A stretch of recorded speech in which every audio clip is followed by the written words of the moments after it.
L'effet des possibles avec Christine, notre spécialiste émotionnelle.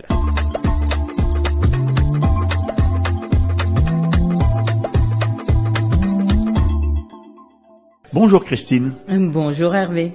Le quatrième et dernier accord Toltec, on le nomme comment celui-là? Celui-ci, c'est « Faites toujours de votre mieux ». Toujours est-il possible? Oui, bien sûr, dès l'instant où on le fait avec le cœur. Alors, je peux te citer cette phrase de Victor Hugo. On voit les qualités de loin et les défauts de près. C'est pas faux. Ah, oui, on a souvent tendance à ne pas voir ses qualités et ne voir que les défauts. Et chez l'autre, plus particulièrement aussi. On dira ça comme ça, oui. Oui. Mais nos défauts peuvent cacher une compétence, un don, une qualité qu'il nous appartient de découvrir. Défauts et qualités sont les deux faces d'une même médaille. Alors, le petit exercice, listez 3 de vos défauts, puis répondez aux questions suivantes. Transformez ces traits de caractère indésirables en qualité. Exemple, le doute devient de la vigilance. L'entêtement devient de la persévérance. En quoi votre vie changerait-elle si vous transformiez vos défauts en qualités? Alors en fait, les qualités et les défauts, on a tendance à dire « j'ai mes qualités, j'ai mes défauts ». Mais non, ils ne sont pas séparés comme le jour et la nuit ou le blanc et le noir. Au contraire, il faut se rappeler qu'une qualité excessive peut devenir un défaut. Comme par exemple un excès de prudence. Ça peut se transformer en couardise. De même, un défaut peut cacher une qualité, comme nous venons de le voir. Dans l'autre sens aussi, c'est possible. Donc cet exercice va vous permettre de vous réconcilier avec certains traits de caractère que vous n'aimez pas et d'apprivoiser votre ombre. Car bien souvent, ce que nous rejetons cache un trésor.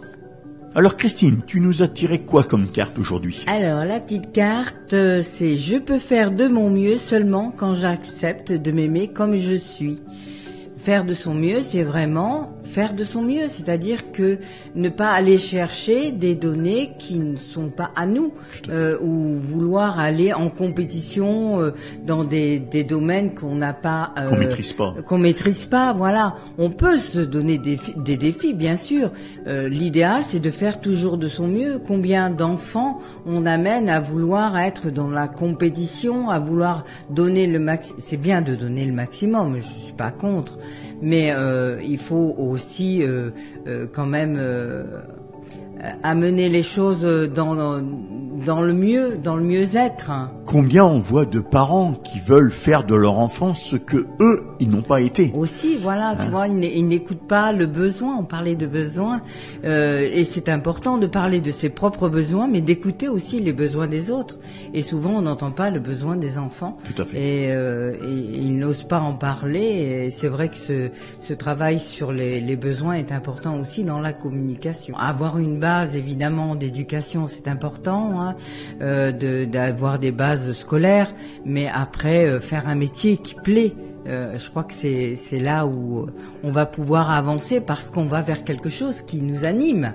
Moi, j'ai jamais été aussi gai que depuis que je fais ce métier-là et j'apprécie tous les jours ce que je fais et j'y vais avec un grand sourire. Et c'est vraiment ça, retrouver cette envie vers ce qui vous correspond et que ce soit dans le travail ou dans les loisirs, les plaisirs. J'arrête pas de le dire aux enfants, si vous voulez être heureux dans votre vie professionnelle, faites que votre loisir devienne votre métier. Oui, mais c'est important. C'est important. Mais justement, on va finir avec une petite histoire. Oui. Une petite histoire qui est une histoire de Jacques Salomé, encore, toujours tirée du livre Heureux qui communique, et qui est en fait la prière secrète d'un enfant à sa mère et à son père. Maman, papa, je vous en supplie, ne me laissez pas croire que mes désirs sont tout puissants. Maman, papa, je vous en prie, prenez le risque de me frustrer et de me faire de la peine en refusant certaines de mes demandes. Maman, papa, c'est important pour moi que vous sachiez me dire non, que vous ne me laissiez pas croire que vous pouvez être tout pour moi, que je peux être tout pour vous. Maman, papa, surtout, entendez mes désirs, mais n'y répondez pas tout de suite. En les satisfaisant trop vite, vous risquez de les assassiner. Confirmez-moi que j'en ai, qu'ils sont recevables ou irrecevables, mais ne les prenez pas en charge à ma place. Maman, papa, s'il vous plaît, ne revenez pas trop souvent sur un refus, ne vous déjugez pas pour que je puisse ainsi découvrir mes limites et avoir des repères clairs. Maman, papa, même si je réagis, si je pleure, si je te dis à toi maman, méchante et sans cœur, reste ferme et stable. Cela me rassure et me construit. Si je t'accuse, toi papa, de ne rien comprendre, ne m'enferme pas dans mes réactions. Maman, papa, par pitié, même si je tente de vous séduire, résistez. Même si je vous inquiète, ne vous soumettez pas. Même si je vous agresse parfois, ne me rejetez pas. C'est comme cela que je pourrais grandir. Maman, papa, vous dire aussi à chacun que je ne suis que votre fils, votre fille. Et moi, je dirais qu'il n'y a pas 36 solutions pour faire vivre des choses différentes à ses enfants. C'est juste de travailler sur soi, de comprendre, de se comprendre au mieux pour pouvoir donner autre chose à ses enfants parce qu'on est de l'énergie et ce qu'on dégage nous à l'intérieur, on le donne, on le transfère, que ce soit génétiquement ou dans notre façon de vivre, d'éduquer nos enfants, on transfère tout ce qu'on est à nos enfants. Donc si vous voulez leur donner autre chose, commencez déjà par comprendre vous-même. Avant de prendre congé de toi, tu peux me donner ton agenda? Oui, bien sûr Hervé. Alors, le samedi 26, vous me retrouverez au salon du bien-être au centre-ville de Compiègne. Donc ça sera sous chapiteau. Christine, est-ce que tu as prévu des ateliers?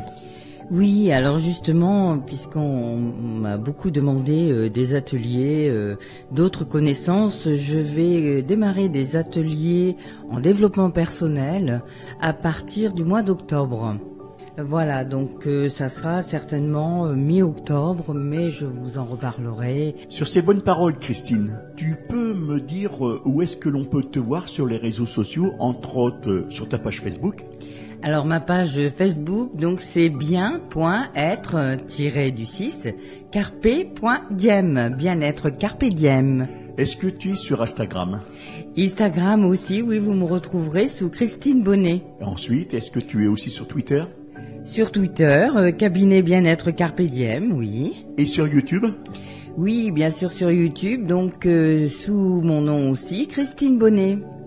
Et on n'oublie pas de rappeler aux auditeurs que on peut vraiment réécouter en podcast tous les chroniques.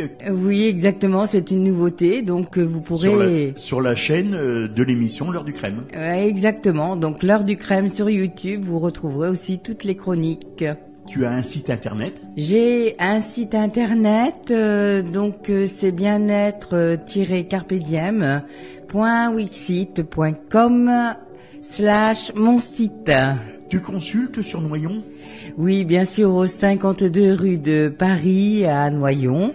Bien sûr, pour cela, on prend rendez-vous avec toi par téléphone et tu peux donner ton numéro? 06 79 67 49 51. Christine, dans le moteur de recherche, comment fait-on pour te trouver?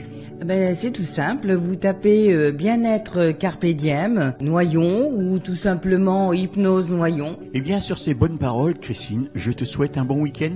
Merci, bon week-end aussi à tous les auditeurs. Au revoir, à très bientôt.